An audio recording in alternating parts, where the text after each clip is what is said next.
Well, let's get one thing clear at the start, Kieran. There's only going to be a viable inquiry and investigation if China agrees. This is an inquiry or investigation into what happened in China. And the rest of the world doesn't know, and it will only know if the Chinese agree to this. Now, this is what makes what's coming out of America so counterproductive at the moment. I mean, we've now got the Secretary of State has backed up the president, saying that there is evidence, the United States has evidence that the virus originated in this laboratory in Wuhan, China. But again, this evidence can't be revealed. So the only conclusion I can draw from this is that the Americans are playing a different game. They are really attempting to conduct here their international campaign against China to discredit China, just as the Chinese earlier on were conducting their campaign to discredit the United States. But what's coming out of Washington doesn't help the notion of an inquiry. We do need an international inquiry. We need that in terms of global responsibility, in terms of the interests of global citizens, and in terms of holding China to account. But when you look at the conflict that's going on at the moment, you'd have to be dubious about the possibility of getting up some sort of viable inquiry. It's very important for Scott Morrison to do everything he can to maintain distance between himself and the United States on this, and so far he's doing that. He repeated again today the Australian position, which is different to the American position in terms of the claim there's evidence that this originated in some laboratory. Yeah, absolutely. Hard to disagree with that. And Peter, how dangerous is it right now, this situation where we are seeing dubious rhetoric coming from both those major powers?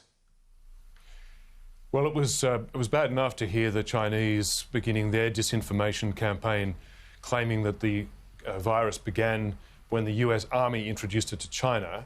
That was just clear-cut disinformation and propaganda. But it's even worse now that the US seems to be putting itself on maybe not quite as low a level as that naked attempted disinformation, but pretty close. This is one disinformation campaign matching another, putting the US on China's level, which discredits in the eyes of, I think reasonable people around the world, both countries and both regimes. And I think it doesn't do the US any good. Perhaps it helps the Trump administration politically, but I don't think US credibility is served by that. Morrison's position, on the other hand, was fascinating.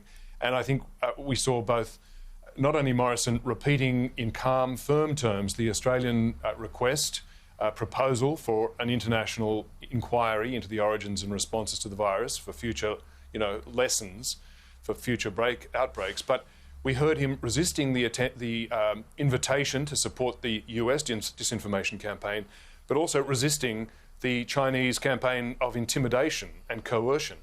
So I think we are seeing the emergence of an independent, intelligent, and fairly robust Australian independent position here, the sort of position that I think many Australians have been hoping the country could come to for years now.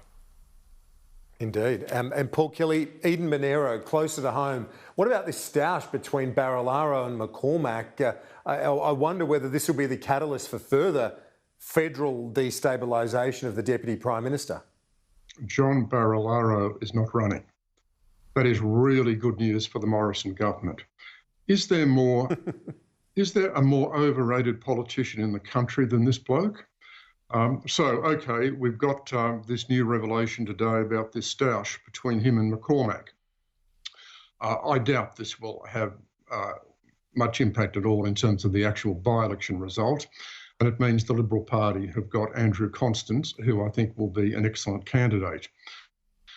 But I think in this sense, it's overall a pretty good result as far as the government's concerned. Yeah, that was actually a message I received from a senior member of the government earlier, Peter Harcher, that if a personal message was leaked within 24 hours, we're not losing much, I think, with this individual not running for the coalition. Well, John Barilaro does seem to be a wild card, but what it also does is it points back again to what we have long known, about the federal National Party, the federal part of the coalition, the National Party part of it, which is that it itself remains a wild card, maybe the joker in the pack, so long as you've got Barnaby Joyce determined to try to agitate to return to the leadership.